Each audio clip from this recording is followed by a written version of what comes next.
DefKoN plays there. We haven't really seen DTH play Fox Hunt. What do you think would be possible strategies for them to try to come back from a 1-0 loss there? Well, DefKoN is kind of a defense-sided map in my opinion, but it can definitely be abused with a lot of strats and etc.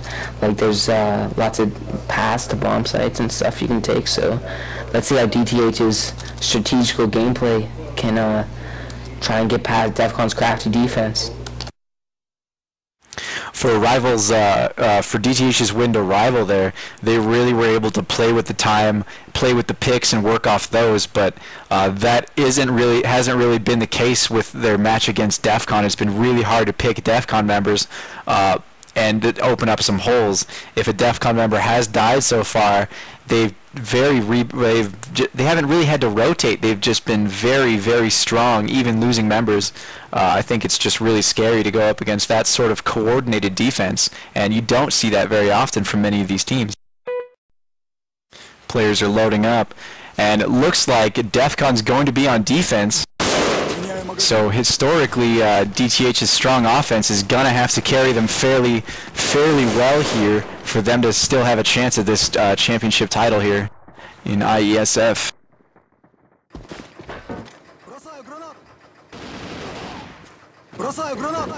Chile getting an early pick on BNuKs in mid-house there. The rest of DTH playing very slow like they usually do, taking over that mansion. Michael 3D moving around with his Varesk, trying to harass Studlock in his spawn. Michael 3D getting a few shots off and quickly backing off, knowing that help would soon be on the way there.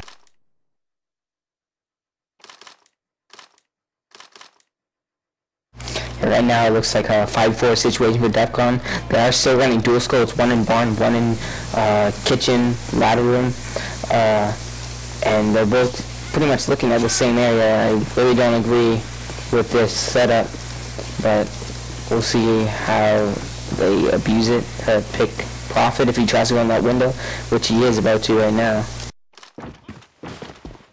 Yes, Skadoodle in that red house. That's a scary sight for anybody trying to push up one or get into that window to try to get some counter picks. All of DTH is moving up. Michael 3D now, thinking he's had enough time between appearances. He's going to try and flank again. Studlock with the C4, back by the car. Gummys looking backwards for the possible flank from Michael 3D there. Michael 3D moves into the mansion. He's going to try and break up DTH here. And he will get Gummys. Goose will take him out for his trouble, but it's a 4-on-3 situation and they are made. Everyone knows they're there now. Skadoodle's outscopes Profit there, getting the headshot. Goose and Studlock are forced to rotate away. Goose has 1 health. Studlock having almost full, but is a 4-on-2 situation here. DTH has got to have a big bag of tricks if they want to pull this one out here. Emongg will take out Goose at mid-house. Emongg being very vigilant at that window. Studlock knows he's right there, and he will also get taken out. 1-0 for DefKoN there. Well, with all the play we've seen today, Junk, do you think offense is finally becoming defense is finally becoming the predominant side? All of today we've seen an offensive strategy, and all the offensive teams have won more than the defensive. What do you think it's changing up here? Well, DefKoN does have a really strong defense because they opt to run dual scopes, so it changed up their gameplay. Like I know SnowShovel in India, he didn't scope the entire time on offense, I'm pretty sure. So he just pushed F3 once it was defense. So like having 2 scopes, scoping down 2 lanes, is eliminates a lot of possibilities. So it hurts the offensive chances of DTH. Operation failure. Return to main base. Well, we did see DTH try to run 2, and it didn't work. DefKoN only lost 1 member defending there. And interesting enough, Michael 3D is opted. He's been playing this warehouse East Mansion aggressively this whole game. He's been pushing that. It's an interesting defense as Emongg goes huge with the triple kill. It was 5 versus 2 for DTH, and then they just lost it with Skadoodle getting a pick on Gummys, and Emongg going huge with that triple kill there, setting up a 2-on-1 situation for DTH.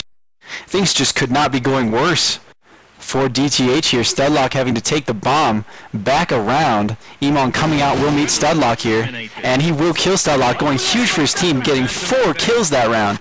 Emongg is tearing it up this game at 6-1, Chili at 4-1, and Skadoodle at 2-0. DTH is entirely negative. BNuKs at 2-3, the most kills on his team. Emongg kills Goose off the beginning in the mid-house. Looks like nobody in this round is using the M4 Mark isn't using the M4 Mark III as their main rifle here. It's definitely making a hard impact on the speed and the picks of this tournament play here. I've never seen so many quick triple kills. What do you think about that? Yeah, I mean, it's definitely like Gummys is the only player in the game right now using anything but an MK3 with Chili and his M4A1 Tiger, which is a clan mark event gun, which is basically similar to the Mark III.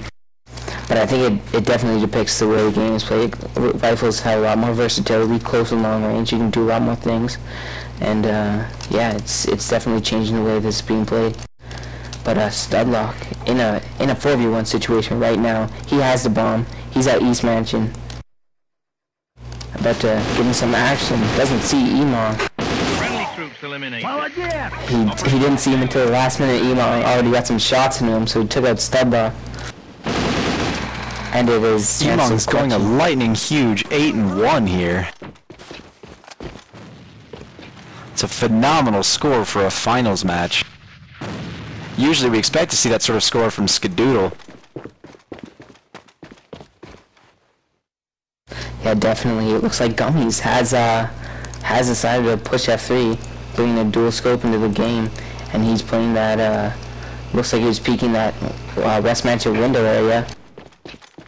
Let's see how that works towards their gameplay. It'll probably slow it down even more, but it might open up a lot more opportunities as Goose picks Chili in mid-house. It's 5v4 right now. Skadoodle and Emongg on that one side. SnowShovel on the back, pushed up, picks BNuKs. Emongg with that gets off on Goose there. Very nicely timed flash. SnowShovel picks Prophet. Gummys and Prophet for DTH are having a very hard time. I think DTH's main failing so far. Their scopes have just not been up to par with the amount of power that DefKon scopes bring to the table here.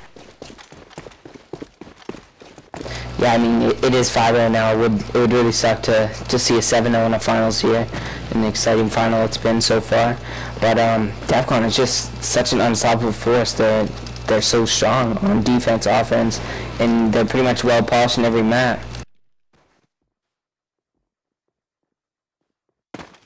BNuKs trying to move around. SnowShovel misses that pick there after previously getting a pick on Studlock. Skadoodle over at 1, trying to fight Gummys. He did get a tag on Gummys there. C4 is hiding in Winehouse there. SnowShovel was waiting for him to peek out, and Prophet will peek out and get picked by SnowShovel there. 4-on-3 situation. Skadoodle now picks Gummys finally, and Goose gets revenge there, getting Skadoodle. 3-on-2 situation. Now 3-on-1. Emongg getting BNuKs out of the Winehouse, and SnowShovel picking Goose there. 6-0, and now we'll switch sides. 3 players on DTH only having 1 kill. Yeah, we're switching sides here. We're going to see DTH on defense. Maybe since this map, in my opinion, is quite defense-sided, they might get back some rounds, possibly win this, take it to an overtime. We got a pretty one-sided defense for them. Skadoodle opens up with a pick on Prophet, and looks like they're going to be pushing this one side. Studlock gets tagged up by Made. It's a pretty weak defense they have here now.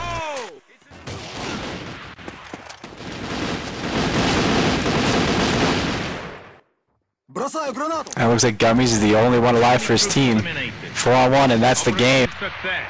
Return to main base. And DefKoN again showing why they are the #1 team, holding on to that title there. And DTH just in their first placement in a tournament, experiencing the power of that DefKoN squad. No, they'll definitely want to work harder next time if they'd like to start competing against DefKoN. And so far we haven't had much. They have blown through the competition here. Thank you everyone for watching. This has been Obsolete and Junk HS. Thank you for watching the grand finals, and have a good day.